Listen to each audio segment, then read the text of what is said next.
चलिए आइए आज हम आपको बात करते हैं डोमेन और रेंज का, ठीक है ना।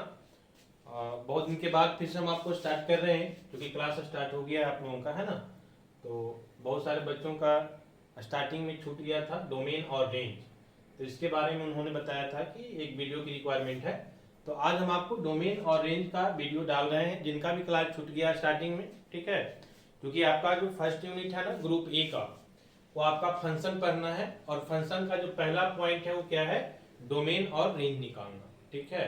तो फंक्शन बेसिकली हम बता दिए थे क्लास में फंक्शन होता क्या है। फंक्शन को हम लोग कैसे डिफाइन करते हैं, तो हम बताए थे आपको कि फंक्शन जो है वो एक स्पेशल टाइप का रिलेशन होता है जिसमें दो कंडीशन को फुलफिल करना होता है ना। क्या कि सेट ए का जितना भी एलिमेंट्स है वो सेट बी के साथ रिलेटेड होना चाहिए और हर एलिमेंट का एक ही मतलब सिंगल रिलेशन होना चाहिए। समझ में आ रही बात। तो ये सारी चीजें हम आपको बेसिक डिस्कस कर दिए थे। प्रॉब्लम्स हमारा जो स्टार्ट होता है पहला चैप्टर में यूनिट नंबर 1 में, वो होता है डोमेन एंड रेंज से, ठीक है ना। हम लोग को डोमेन एंड रेंज निकालना होता है। क्लियर है बात। पहला टाइप का क्वेश्चन यहाँ से पूछा जाता है। तो सबसे पहले हम समझते हैं कि डोमेन और रेंज होता क्या है, किसी फंक्शन का डोमेन क्या होता है और किसी फंक्शन का रेंज क्या होता है। समझ में आ रही बातें। तो थोड़ा सा ध्यान दीजिएगा। पहले हम समझते हैं कि इसका मतलब क्या है, फिर हम देखेंगे कि कैसे इसको कैलकुलेट करते हैं, कैसे निकालते हैं। इसका कोई फॉर्मूला नहीं है, बेसिकली आपको एक कुछ बेसिक मेथड्स होता है that you have to follow, है ना। जो इसका मेथड है उसको फॉलो करना है and then you will get the answer. यहाँ पे कोई ऐसा फॉर्मूला नहीं है कि फॉर्मूला पे हम वैल्यू पुट करेंगे एंड देन हमको आंसर मिल जाएगा। ऐसा कुछ इसमें होता नहीं है डोमेन और रेंज में, ठीक है ना। आपको अलग अलग टाइप ऑफ फंक्शन के लिए अलग अलग कंडीशंस को यूज करके आपको यहाँ से वैल्यू को निकालना होता है। बेसिकली यही है, ठीक है ना। तो सबसे पहले हम समझते हैं कि डोमेन का मतलब क्या होता है। देखिए डोमेन का मतलब होता है कि किसी फंक्शन का, है ना, किसी फंक्शन में एक्स का वो सारा वैल्यू, जब हम फंक्शन की बात करते हैं ना तो दो तरह का वेरिएबल होता है, बता चुके हैं। एक होता है डिपेंडेंट वेरिएबल और एक होता है इनडिपेंडेंट वेरिएबल। जैसे मान लिया जाए कि हम लिख रहे हैं कि y इज इक्वल टू, है ना, x minus 1 upon x minus 2। Suppose that कि एक हम फंक्शन लिए हैं y इज इक्वल टू कितना लिए हैं, x minus 1 upon x minus 2। अब ये जो हमारा फंक्शन है इसमें दो वेरिएबल है, कौन कौन। एक वेरिएबल हमारा x है और एक वेरिएबल क्या है, y है। x को हम लोग बोलते हैं क्या, इंडिपेंडेंट वेरिएबल, और y को क्या बोलते हैं, डिपेंडेंट वेरिएबल, ठीक है। क्यों, क्योंकि y का वैल्यू जो है वो x पे डिपेंड करेगा। x का वैल्यू जैसे जैसे हम चेंज करेंगे y का वैल्यू भी क्या हो जाएगा, चेंज हो जाएगा। क्योंकि हमारा y जो है x के वैल्यू पे डिपेंड कर रहा है, सो दैट कि हम y को क्या बोलते हैं, डिपेंडेंट वेरिएबल बोलते हैं। समझ में आ रही बात है। चलिए ये जो फंक्शन में बेसिक हम आपको बताए थे क्लास में भी। अब हम बात करते हैं कि डोमेन का। अब इस फंक्शन का डोमेन अगर हमसे पूछा जाए कि क्या होगा, है ना, अगर ये फंक्शन दे दिया गया है और अगर हमसे पूछा जाए कि आप बताइए कि इसका डोमेन क्या होगा, तो हम क्या बताएंगे। तो दोनों चीज समझिएगा कि डोमेन हम बोलेंगे किसको, डोमेन क्या होगा, और दूसरा हम ये भी बताएंगे कि डोमेन निकालेंगे कैसे। यही दो पॉइंट तो होता है। पहला पॉइंट कि डोमेन का मतलब क्या होता है ये समझना है, और दूसरा पॉइंट कि भाई हमको डोमेन फाइंड करना है फंक्शन का, तो वो कैसे फाइंड करेंगे। ये दो पॉइंट आप जानते हैं तो आपका काम हो जाएगा।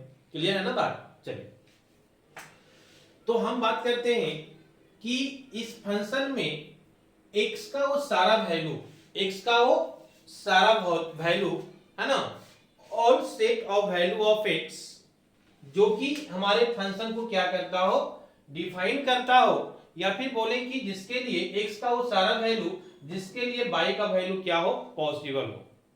समझ में आ रही बात। वो हमारा क्या कहलाएगा, डोमेन कहलाएगा। ध्यान देने वाली बात यह है कि हम क्या बोल रहे हैं कि x का वो सारा वैल्यू, मतलब डोमेन जो है कोई एक दो वैल्यू नहीं, वो सारा वैल्यू, x का वो सारा वैल्यू जिसके लिए हमारा y क्या होगा, y का वैल्यू कुछ पॉसिबल होगा, या फिर बोलते हैं कि y हमारा डिफाइंड होगा। वो सारा का सारा हमारा जो x का वैल्यू होगा जिसके लिए y का कुछ पॉसिबल वैल्यू आएगा, उसको हम क्या बोलेंगे, डोमेन बोलेंगे। क्या बोलेंगे, डोमेन बोलेंगे। समझ में आ रही बात। कहने का मतलब है कि हम x का क्या ऐसा वैल्यू रखें जिसके लिए हमारा y का वैल्यू पॉसिबल नहीं हो। समझ में आ रही बात? क्यों? क्योंकि जिसके लिए पॉसिबल हो जाएगा वो सारा हमारा डोमेन कहलाएगा। क्लियर है? तो सारे वैल्यू को हम क्या करेंगे कि ऑल रियल नंबर से माइनस कर देंगे उस वैल्यू को जो हमारा फंक्शन के लिए है ना, x का वैसे वैल्यू के लिए जिसके लिए y का वैल्यू पॉसिबल नहीं हो रहा है, उसको हम माइनस कर देंगे रियल नंबर में, तो हमारा क्या मिल जाएगा? वो ऑल रियल नंबर्स x का वैल्यू मिल जाएगा जिसके लिए हमारा वैल्यू y का वैल्यू क्या हो जाएगा? पॉसिबल होगा या डिफाइंड होगा। समझ में आ रही बात है? अब देखिए समझिएगा हम क्या बोलना चाह रहे हैं।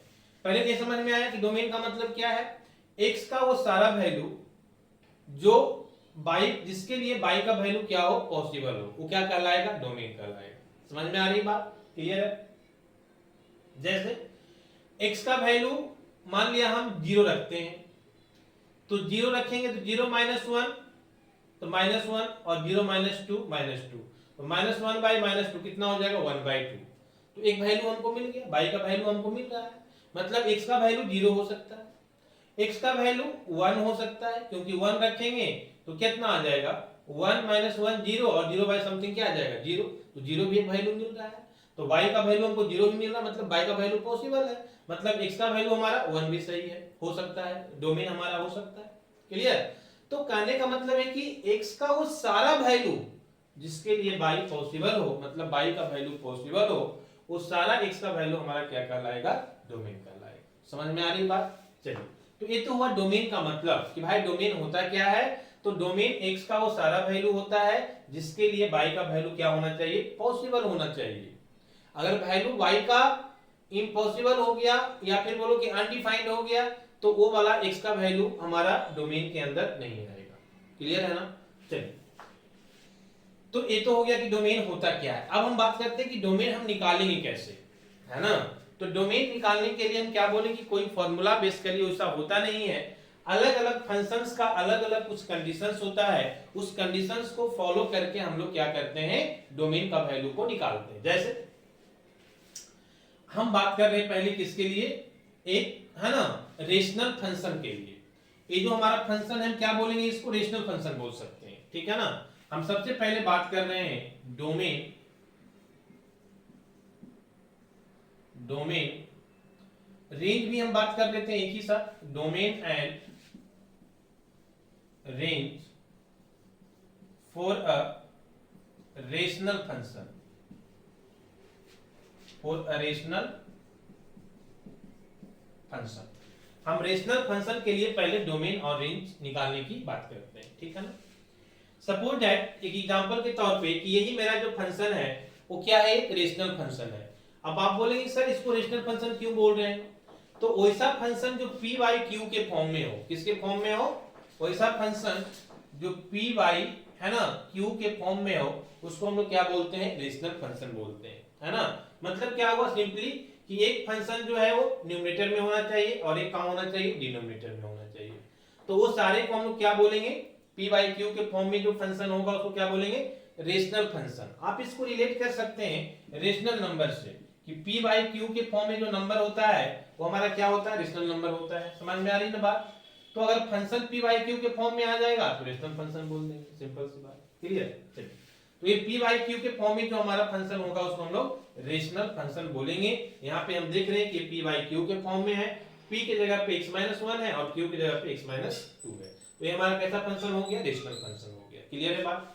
अब रेशनल फंक्शन के लिए हम डोमेन कैसे निकालेंगे? अगर हमको निकालने की रिक्वायरमेंट हो डोमेन किसके लिए? रेशनल फंक्शन के लिए, तो हम कैसे निकालेंगे?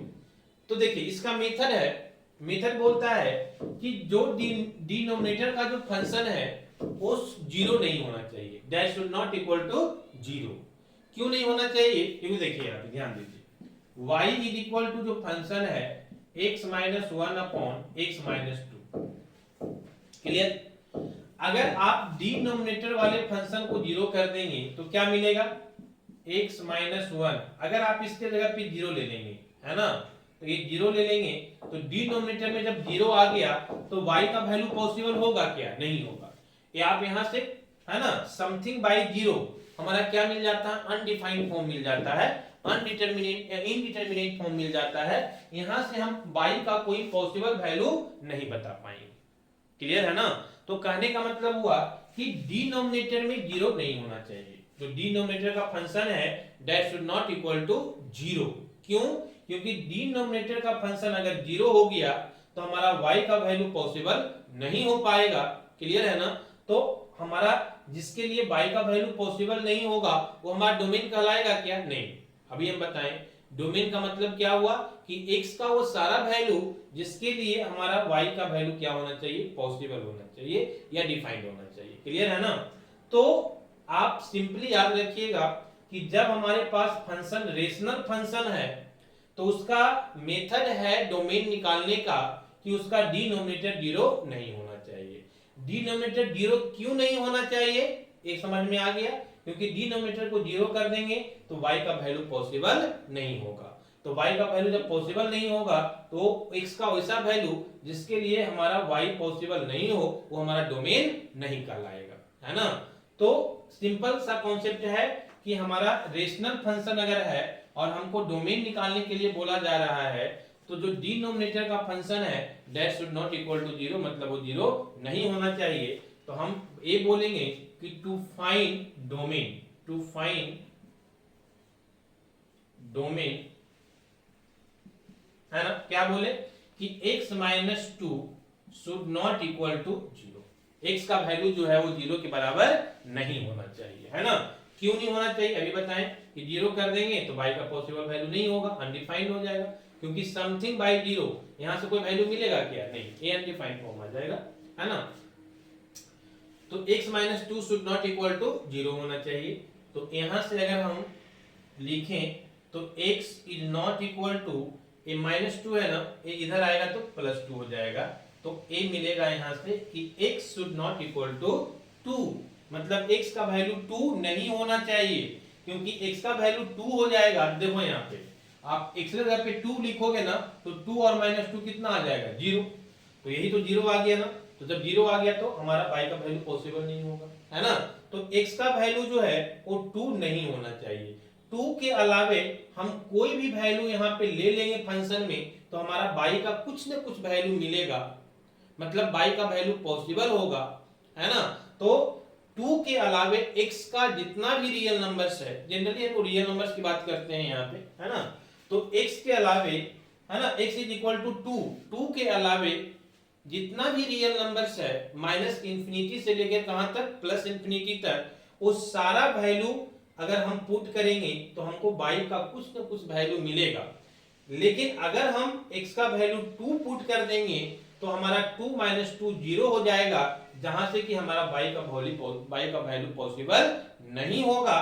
तो कहने का मतलब ये हुआ कि हमारा डोमेन जो है वो x का सारा वैल्यू है, सारा वैल्यू का मतलब सारा रियल नंबर माइनस इंफिनिटी से लेकर प्लस इंफिनिटी तक सारा वैल्यू होगा, लेकिन एक वैल्यू नहीं होगा, कौन सा, तो x is equal to two. तो x का वैल्यू टू नहीं होना चाहिए, बाकी सारा वैल्यू हो सकता है ना, हमारा डोमेन। अब देखिए तीन चीज यहां पे रखिए, ध्यान रखिएगा। आपको एक तो ये बताएं कि डोमेन होता क्या है, दूसरा बताएं कि डोमेन निकालते कैसे हैं। तो अलग अलग फंक्शन के लिए अलग अलग मेथड होता है। पहले हम रेशनल फंक्शन के लिए बात कर रहे हैं तो हम लोग इस तरह से निकालते हैं। तीसरा जो सबसे इंपॉर्टेंट पॉइंट है वो ये है कि आपको थोड़ा सा ये भी ध्यान रखना पड़ेगा कि हम डोमेन को दिखाएंगे कैसे, रिप्रेजेंट कैसे करेंगे, है ना। तो डोमेन अगर हमको लिखना हो ना तो हम इसको ऐसे दिखाएंगे, देखिएगा यहाँ पे ध्यान दीजिएगा। हम लिखेंगे डोमेन इज इक्वल टू सारा रियल नंबर तो होगा, माइनस कर देंगे एक नंबर को जो नहीं होना चाहिए। वो कौन सा नंबर है, टू। एक्स का वैल्यू टू नहीं होना चाहिए, देखिए two should not equal to zero, है ना।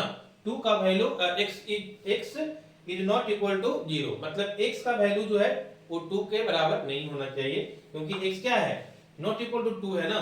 तो एक्स का वैल्यू जो है वो टू के बराबर नहीं होना चाहिए। इसके अलावे एक्स का जितना भी रियल नंबर है वो सारा रियल नंबर हमारा डोमेन कहलाएगा। क्यों, क्योंकि वो सारे नंबर के लिए y का कुछ न कुछ वैल्यू मिलेगा, है ना। लेकिन अगर हम x is equal to two रख देंगे तो हमको y का वैल्यू पॉसिबल नहीं होगा। तो इसीलिए x इज इक्वल टू 2 के छोड़कर सारा रियल नंबर हमारा क्या होगा, डोमेन होगा। तो लिखेंगे कैसे, लिखेंगे कि ऑल रियल नंबर हमारा डोमेन होगा, लेकिन एक नहीं होगा, कौन, 2, तो 2 को माइनस कर देंगे, जो नहीं होगा वो क्या कर देंगे, माइनस कर देंगे, सिंपल सी बात है ना। तो इस तरह से हम डोमेन को दिखाएंगे, ठीक है ना। तो इस तरह से हम क्या दिखाएंगे, डोमेन को दिखाएंगे। क्लियर है बात, है ना। चलिए अब क्वेश्चन उठता है कि हम इसका रेंज कैसे निकालेंगे। अगर हमको रेंज निकालने की जरूरत होगा तो हम क्या करेंगे, समझ में आ रही बात। तो रेंज होता क्या है, अगर हम बात करें कि रेंज हमारा क्या होता है, तो आप क्या बोलेंगे। तो रेंज हमारा जो है, देखिए क्या होता है, रेंज जो है हम डोमेन निकाल लिए, डोमेन क्या होता है समझ में आ गया हमको, है ना। तो डोमेन क्या मतलब है कि x का बहुत सारा वैल्यू आया ना, 2 को छोड़ के सारा रियल नंबर आया, तो जितना भी x का वैल्यू आया, मतलब जितना भी डोमेन आया, है ना, उस सारे वैल्यू को जब पुट करेंगे तो y का भी कुछ वैल्यू मिलेगा। तो ये वैल्यू कहां, y का वैल्यू कहां से कहां तक आ रहा है, मतलब क्या हुआ कि x का वो सारा वैल्यू पुट करने पे हमको y का वैल्यू कहां से कहां तक लाई कर रहा है, वो हमारा क्या कहलाएगा, रेंज कहलाएगा। क्योंकि y x का तो एक वैल्यू आ नहीं रहा है, x का बहुत सारा वैल्यू है, तो x का जब सारा वैल्यू को पुट करेंगे तो y का भी तो एक वैल्यू नहीं आएगा ना, y का भी बहुत सारा वैल्यू आएगा, तो वो y का वैल्यू कहां से कहां तक लाई कर रहा है, वो हमारा क्या कहलाएगा, रेंज कहलाएगा। क्लियर है बात। तो डोमेन और रेंज क्या हो गया कि x का वो सारा वैल्यू जिसके लिए हमारा y का वैल्यू पॉसिबल हो, वो हमारा डोमेन कहलाएगा, और सारा पॉसिबल x के वैल्यू को पुट करने पे y का वैल्यू जहां से जहां तक लाई करेगा वो हमारा क्या कहलाएगा, रेंज कहलाएगा। क्लियर है ना। चलिए अब बात उठता है कि हम अगर निकालने की बात करें कि हम रेंज निकालेंगे कैसे, तो उसको हम बताएंगे नेक्स्ट क्लास में रेंज निकालने के लिए। क्यों, क्योंकि पहले जब तक हम डोमेन निकालने के लिए नहीं सीखेंगे तब तक हम रेंज निकाल नहीं पाएंगे। समझ में आ रही बात। तो पहले हम डोमेन निकालने के लिए सीखते हैं, फिर हम रेंज पे आएंगे। हाँ, डिफिनेशन हम बता दिए कि रेंज क्या होता है। तो डोमेन का सारा वैल्यू पुट करने पे y का वैल्यू जहां से जहां तक लाई करेगा वो हमारा क्या कहलाएगा, रेंज कहलाएगा। ठीक है, तो पहले हम डोमेन निकालने के लिए सीखते हैं, फिर हम आएंगे किस पे, रेंज निकालने के लिए। क्लियर है ना। चलिए एक क्वेश्चन और लेते हैं, देखिए एग्जांपल के लिए। ठीक है, एक चीज और समझिएगा कि फंक्शन को दिखाने का दो तरीका होता है। तो हम y इज इक्वल टू लिखें, या फिर इसी को हम लोग लिख सकते हैं f of x is equal to, है ना, f of x is equal to x minus 1 upon x minus 2। दोनों का मतलब कुछ अलग नहीं है, बस इसको दो तरह से दिखाते हैं। समझ में आ गया बात, है ना। दो तरह से दिखाने का दो तरीका है, बाकी क्या है, चीजें दोनों सेम है। चलिए तो हम एक और एग्जांपल आपको ले रहे हैं। नेक्स्ट एग्जांपल हम आपको ले रहे हैं कि y इज इक्वल टू, है ना, कुछ भी ले लीजिए, एक और हम आपको रेशनल फंक्शन का ही बता रहे हैं, फिर हम आपको आएंगे रूट वाला फंक्शन पे। ठीक है ना। तो y इज इक्वल टू, आप मान लिया जाए कि फंक्शन आपका कुछ है, कुछ भी ले लीजिए, और सपोज दैट कि x माइनस 3 अपॉन, है ना, 2x माइनस 1, कितना है, 2x माइनस 1। क्लियर है बात। चलिए अब हम क्या करेंगे, तो हमको क्या करना है, डोमेन निकालना है। सबसे पहले हमको क्या निकालना है, डोमेन। ठीक है ना। Domain is equal to what, क्या होगा बताना है। तो क्या होगा डोमेन, तो अभी सिंपल कुछ नहीं करना है, दिमाग ही नहीं लगाना है फालतू, बस इतना दिमाग लगाना है कि सर फंक्शन कैसा है, रेशनल है। हाँ, क्यों, क्योंकि p बाई क्यू के फॉर्म में। ठीक है, तो फंक्शन रेशनल है, इसके मतलब डोमेन निकालने के लिए जो इसके डिनोमिनेटर है फंक्शन का, that should not equal to 0, वो 0 के बराबर नहीं होना चाहिए, है ना। जो भी फंक्शन है यहाँ पे डिनोमिनेटर में वो 0 के बराबर नहीं होना चाहिए। तो कैसे लिखेंगे इसको, है ना, वही चीज फिर से लिखेंगे, to find domain, to find domain क्या करना होगा कि 2x minus 1 should not equal to 0। 2x minus 1 जो है वो 0 के बराबर नहीं होना चाहिए। क्लियर है ना। सॉल्व कर दीजिए इसको, तो सॉल्व कीजिएगा तो ये 2x, ये माइनस 1 इधर आकर के क्या हो जाएगा, should not equal two plus 1। ठीक है ना। अगर आप यहां से x निकालेंगे तो x इज इक्वल टू, है ना, x should not equal to 1 तो पहले से है, यहां से आके 2 डिवाइड हो जाएगा, तो x should not equal to कितना 1/2। तो कहने का मतलब हुआ कि x का सारा वैल्यू हो सकता है लेकिन एक वैल्यू नहीं होना चाहिए, कौन सा 1/2। क्लियर है ना। तो इसको हम लिखेंगे कुछ इस तरह से, अगर हमको डोमेन लिखने की जरूरत होगा तो अभी हम बताएं कैसे लिखेंगे, ठीक है ना। इसको हम लिखेंगे डोमेन को कि domain is equal to all real number तो होगा लेकिन एक नंबर नहीं होगा, कौन सा 1/2, ठीक है ना। तो हम इसको लिखेंगे 1/2। क्लियर है बात, ठीक है। तो ये हमारा क्या कहला जाएगा, डोमेन। कितना आसान है, बहुत आसान है। रेशनल फंक्शन वाला तो बहुत आसान है, ठीक है ना। जैसे ही रेशनल फंक्शन आप देखोगे ना, क्या करोगे कि नीचे वाला जो डिनोमिनेटर का फंक्शन है उसको शुड नॉट इक्वल टू 0 लिख देना, फिर वहां से आप सॉल्व कर देना। सॉल्व करने के बाद वैल्यू आएगा, तो ये क्या बोल रहा है कि नॉट इक्वल टू मतलब x का वैल्यू 1/2 नहीं होना चाहिए। तो जो नहीं होना चाहिए उसको रियल नंबर में हम क्या कर देंगे, मतलब ये सारा रियल नंबर हो सकता है लेकिन एक वैल्यू 1/2 नहीं हो सकता है, तो -1/2 कर देंगे। क्लियर है ना। तो इस तरह से हम लोग क्या करेंगे, रेशनल फंक्शन का डोमेन निकालेंगे। क्लियर है ना। अब आते हैं रूट वाला फंक्शन में, कि अगर हमारा फंक्शन रूट में है तो हम कैसे निकालेंगे। देखिए यहाँ पे ध्यान दीजिए,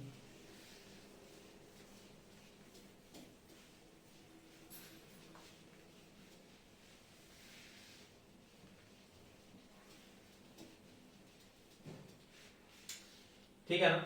देखिए अब हम नेक्स्ट मेथड पे आ रहे हैं, ठीक है ना, कि अगर हमारा फंक्शन रूट में है, जैसे कोई फंक्शन ले लीजिए आप, मान लिया f of x is equal to दिया हुआ है, सपोज दैट कि f of x is equal to दिया हुआ है, कुछ भी ले लीजिए, मान लिया जाए रूट अंडर 2x माइनस 3 है। कितना है, 2x माइनस 3 है। समझ में आ रही बातें। अब हमको बोला जा रहा है कि आप इस फंक्शन का डोमेन निकालिए। कैसे निकालेंगे, तो ध्यान रखिएगा कि रूट वाला में आपको दो तरह का कंडीशन आएगा। कौन कौन कंडीशन आएगा, एक तो आप लोग को सिंपली इस तरह से रूट में रहेगा, दूसरा है कि अगर रूट वाला फंक्शन जो है, स्क्वायर रूट का जो फंक्शन है, अगर वो डिनोमिनेटर में हो जाए, है ना। दोनों हम बताएंगे, पहले देखते हैं इसको। अगर रूट का फंक्शन इस तरह से है ना, तो आपको डोमेन निकालने के लिए क्या करना होगा। अब अगर आपको यहां से डोमेन निकालना है, क्या निकालना है, डोमेन इज इक्वल टू 1, तो क्या करेंगे, तो इसका कंडीशन ये है, जैसे रेशनल फंक्शन में क्या था कि डिनोमिनेटर का function should not equal to 0 होना चाहिए।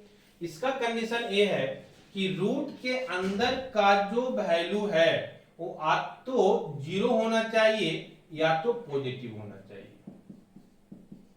डोमेन निकालने के लिए रूट के अंदर का जो स्क्वायर रूट के अंदर का जो फंक्शन है वो क्या होना चाहिए, आ तो 0 होना चाहिए, ये ऑब्लिक है, 0 या पॉजिटिव होना चाहिए, निगेटिव नहीं होना चाहिए। समझ में आ रही बात। रूट के अंदर का जो वैल्यू है वो कभी भी निगेटिव नहीं होना चाहिए। To find the value of domain, ये निगेटिव नहीं होना चाहिए, ये होना चाहिए आ तो 0 हो, आ तो क्या हो, पॉजिटिव हो। समझ में आ रही बात। अब इसी चीज को हम मैथमेटिकली कैसे दिखाएंगे, तो मैथमेटिकली दिखाने के लिए हम ये बोलेंगे कि रूट के अंदर का जो भी फंक्शन है वो आ तो ग्रेटर देन या इक्वल टू 0 होना चाहिए। कैसे लिखेंगे, ऐसे लिखेंगे कि भाई रूट के जो भी अंदर का फंक्शन है ना, जो भी है, यहाँ 2x माइनस 3 है तो 2x माइनस 3 लिखेंगे। तो ये 2x माइनस 3 जो है ना, वो निगेटिव नहीं होना चाहिए। निगेटिव नहीं होने का मतलब क्या है कि आ तो 0 हो, आ तो क्या हो, पॉजिटिव हो। तो इसको हम लिखेंगे कि दिस शुड बी आ तो ग्रेटर देन या इक्वल टू। समझ में आई बात। रूट में जो भी फंक्शन रहेगा वो क्या होना चाहिए, ग्रेटर देन इक्वल टू 0। इसी चीज को लिख रहे हैं, बस इसी को हम मैथमेटिकल फॉर्मेट में लिख रहे हैं। अब देखो ना क्या बोल रहा है कि ये जो रूट के अंदर का जो फंक्शन है वो आ तो 0 आ तो पॉजिटिव। तो देखो आ तो 0 के बराबर हो जाए फंक्शन जो है, आ तो क्या हो जाए 0 से ग्रेटर, तो 0 से ग्रेटर का मतलब पॉजिटिव ही होगा ना। समझ में आई बात। तो इस तरह से एक कंडीशन को हम यूज करेंगे, इस कंडीशन को यूज करेंगे। This is the main point, ठीक है। अब यहां से क्या कर देंगे, हम सॉल्व कर देंगे। तो सॉल्व करने का मतलब है कि 2x है ना ग्रेटर देन इक्वल टू, ये -3 है, इधर क्या हो जाएगा +3। क्लियर है ना। यहां से अगर हम निकालेंगे तो क्या मिलेगा कि x is greater than equal to 3/, कितना आ गया कि x का वैल्यू जो है वो ग्रेटर देन इक्वल टू कितना होना चाहिए, 3/2 होना चाहिए। समझ में आई बात? चलिए अब यहां पे कैसे दिखाएंगे डोमेन को। डोमेन अभी तो एक वैल्यू हमको मिल रहा था x का, अभी तो मिल रहा था ना, जैसे हमको मिला था, देखो यहाँ पे कि x is not equal to 1/2, तो यहाँ तो x का एक ही वैल्यू है जो कि नहीं होना चाहिए, तो हम माइनस कर देंगे और रियल नंबर में। लेकिन यहाँ पे क्या है कि यहाँ का कंडीशन है कि x का वैल्यू जो है वो ग्रेटर देन इक्वल टू 3/2 होना चाहिए। अब 3/2 होने का मतलब है, 3/2 से ग्रेटर और इक्वल होने का मतलब है कि x का कोई एक वैल्यू तो होगा नहीं, 3/2 से बड़ा तो बहुत सारा वैल्यू होगा। समझ में आ रही बात है हम क्या बोलना चाह रहे हैं? तो ये सारे वैल्यू को हम डोमेन में कैसे दिखाएंगे, इसको दिखाने का तरीका अलग होगा। क्या तरीका होगा देखिएगा यहाँ पे, इसको कुछ इस तरह से दिखाते हैं। जब हमको डोमेन दिखाना होगा ना इसका, तो हम डोमेन इस तरह से दिखाएंगे कि डोमेन इज इक्वल टू क्या होगा, तो हम यहाँ पे ब्रैकेट में दिखाते हैं, है ना। वैल्यू क्या होना चाहिए, तो x का वैल्यू जो है ग्रेटर देन इक्वल टू 3/2, तो ग्रेटर देन का मतलब कहां तक होना चाहिए, 3/2 से बड़ा। वैल्यू तो कोई एक दो वैल्यू होगा नहीं, कहां तक होगा, प्लस इंफिनिटी तक होगा। समझ में आ रही बात? 3/2 से ग्रेटर देन कोई एक वैल्यू होगा क्या, नहीं, बहुत सारा वैल्यू होगा। 1 होगा, हाँ 1 तो कम हो गया, मतलब 2 से 1.5 से बड़ा होना चाहिए, तो 2 होगा, 3 होगा, 4 होगा, 5 होगा, 5.5 होगा, 6 होगा, मतलब बहुत सारा वैल्यू होगा, कहां तक, प्लस इंफिनिटी। क्लियर है ना? तो इसको हम दिखाते कैसे हैं, इसको हम इस तरह से दिखाएंगे, ध्यान दीजिएगा कि सबसे छोटा वैल्यू क्या होगा, 3/2, और बड़ा कहां तक होगा, तो प्लस इंफिनिटी तक। समझ में आई बात?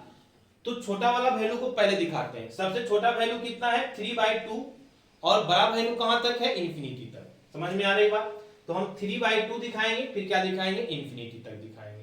अब इसको हम ब्रैकेट के अंदर रखते हैं, और ब्रैकेट भी कैसे चूज करते हैं उसको भी ध्यान रखिएगा। ब्रैकेट दो तरह का होता है ना। एक को हम बोलते हैं ओपन ब्रैकेट, ठीक है ना, ओपन ब्रैकेट।